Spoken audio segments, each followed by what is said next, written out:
उसने अपनी बहन के होने वाले पति के छोटे भाई से शादी करने का निश्चय कर लिया ताकि दोनों बहनें शादी के बाद भी 24 घंटे साथ रह सके। लेकिन किस्मत को कुछ और ही मंजूर था। शादी के दिन दूल्हे शर्मा परिवार के दोनों बेटे फ्लाइट लेट होने की वजह से समय पर नहीं पहुंच पाए। शादी की रस्में जारी रहीं। रिंग सेरेमनी के दौरान परिवार की मुखिया का प्रतीक मानी जाने वाली अंगूठी अदिति ने अनाया की उंगली में पहनाई, पर उसी रात तेज बारिश हुई। पेड़ों की पत्तियां हवेली के नेम प्लेट को ढक गईं। नतीजा, दोनों बहनें गलती से एक दूसरे के ससुराल के कमरों में चली गईं। 1 घंटे बाद शर्मा परिवार के दोनों भाई एयरपोर्ट से लौटे। छोटा बेटा कबीर शर्मा स्टाइलिश, बेफिक्र और थोड़ा शरारती। जब आरव अपने कमरे में पहुंचा तो वो चौंक गया।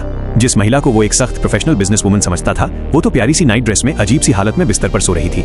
लेकिन जब उसकी नजर लड़की के हाथ में पहनी पारिवारिक अंगूठी पर पड़ी तो उसके सारे शक दूर हो गए। उसी वक्त बिजली कड़की, कमरा अंधेरे में डूब गया। नींद में डूबी अनाया डरकर उठी और बिना कुछ देखे सीधे आरव की बाहों में कूद पड़ी। डरो मत, आरव ने कहा, बिजली है, मैं हूं तुम्हारे साथ। आरव को याद आया कि शादी से पहले दोनों परिवारों के बीच एक समझौता हुआ था। व्यापारिक गठबंधन मजबूत करने के लिए उन्हें पति पत्नी का रिश्ता निभाना होगा। उधर कबीर जब अपने कमरे में पहुंचा तो वो भी हैरान रह गया। जिस पत्नी को वो एक प्यारी सी मासूम लड़की समझ रहा था, वो तो पूरी तरह एक रॉयल और आत्मविश्वासी महिला लग रही थी, अदिति।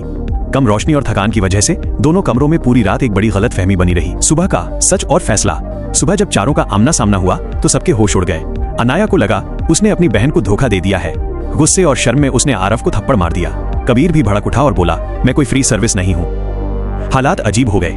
चारों बस एक दूसरे को देखते रह गए। जब अदिति ने अनाया की गर्दन पर निशान देखा तो उसे पूरी सच्चाई समझ में आ गई। उसने शांति से अनाया से पूछा, तुम किसके साथ रहना चाहती हो?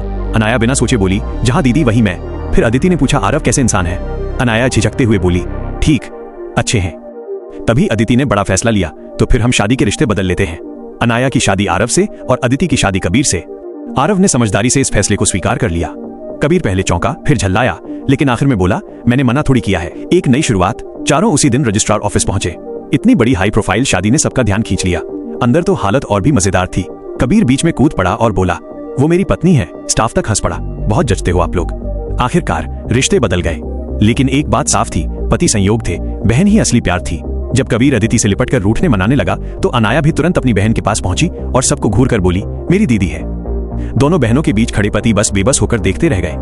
कहानी यहीं से शुरू होती है। 4 लोगों की शादी पर सबसे मजबूत रिश्ता, 2 बहनों का। क्या आप चाहते हैं कि मैं इस कहानी का अगला अध्याय लिखूं, जहां इन चारों के बीच प्यार और नोकझोंक की शुरुआत हो?